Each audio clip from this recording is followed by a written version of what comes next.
बात करेंगे रूस यूक्रेन वॉर की। 59वां दिन आज है। यूक्रेन के कई सारे इलाकों में रूस अब भी गोलीबारी करता जा रहा है। क्या है यूक्रेन के चर्निहिव में हालात? ग्राउंड जीरो से अगली एक्सक्लूसिव रिपोर्ट पर नजर। रूस ने यूक्रेन में किस तरह से तबाही मचाई, उसकी एक तस्वीर इस वक्त आप देखिए। हमारी मौजूदगी है यूक्रेन के चर्निहिव में और ये चर्निहिव का बहुचर्चित बहुप्रसिद्ध यूरी गागारिन स्टेडियम है। जरा इस स्टेडियम की आप हालत देखिए और इससे आप अंदाजा लगाइए कि कैसे बमबारी कर और यहाँ रूसी सेना ने लगातार तबाही मचाई है। ये जो पूरा स्टेडियम है ये मल्टीपर्पज स्टेडियम है।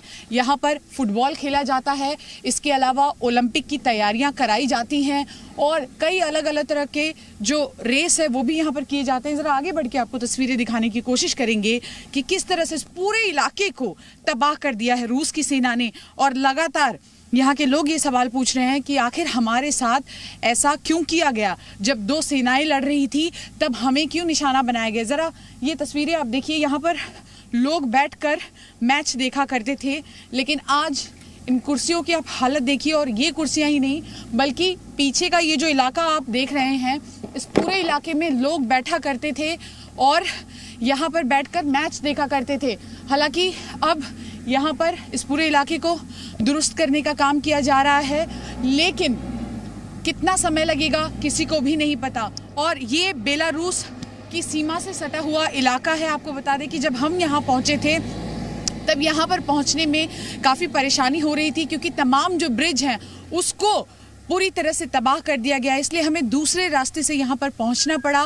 बेलारूस की सीमा से कुछ ही किलोमीटर की दूरी को तय करते हुए हम यहाँ पहुँचे और जब यहाँ पहुँचे हैं तो ये हालात ज़रा देखिए आप, किस तरह से इस पूरे इलाके को बर्बाद कर दिया गया है। लोग सवाल पूछ रहे हैं कि आखिर क्यों दो सेनाओं के बीच जब लड़ाई चल रही थी तो आम लोगों को निशाना बनाया। और साथ ही साथ यहाँ जो रूस की सेना है वो घुसने की लगातार कोशिश कर रही थी, लेकिन जब यहाँ नहीं घुस पाई तब आसपास के जो गांव थे उसको पूरी तरह से बर्बाद कर दिया और यहाँ लगातार एयर स्ट्राइक की गई, बमबारी की गई, इस पूरे इलाके को नुकसान पहुंचाया गया। यहाँ पर बहुत सारे लोग ऐसे थे जो पनाह लेकर बंकरों में छुपे हुए थे, उनको भी निशाना बनाया गया। कई खिलाड़ियों की यहाँ पर मौत हुई और चर्निहिव का ये स्टेडियम अब पूरी तरह से बर्बाद हो चुका है।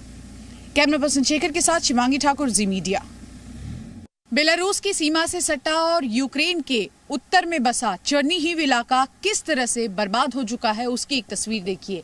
ये है होटल यूक्रेन चर्निहिव के ठीक बीचों बीच और अभी भी जब हम आपको ये रिपोर्ट दिखा रहे हैं तो ये मलबा आप देखिए किस तरह से नीचे गिर रहा है। ये काफ़ी खतरनाक है और इस होटल को भी एयर स्ट्राइक किया गया और किस तरह से बर्बाद किया गया है, ज़रा इसकी तस्वीर आप देखिए। कई लोग यहाँ पर भी बंकर में अपनी जान बचाकर रह रहे थे, लेकिन रूस ने यहाँ पर तबाही मचाई और इस पूरे होटल को कैसे बर्बाद कर दिया है वो एक तस्वीर आप देखिए। तस्वीरों में आपको दिखाई दे रहा होगा कि जो होटल के कमरे हैं उसके बेड किस तरह से चीथड़े यहाँ पर उड़े हुए नज़र आ रहे हैं और ये पूरा इलाका तबाह हो चुका है।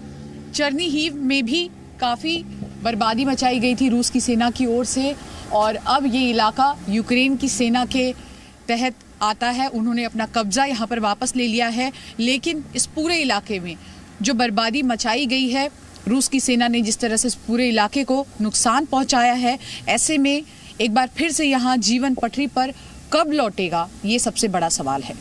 चर्निहिव से कैमरा पर्सन चंद्रशेखर के साथ शिवांगी ठाकुर, जी media. Presenting B News app, available on Google Play and App Store. Download it now.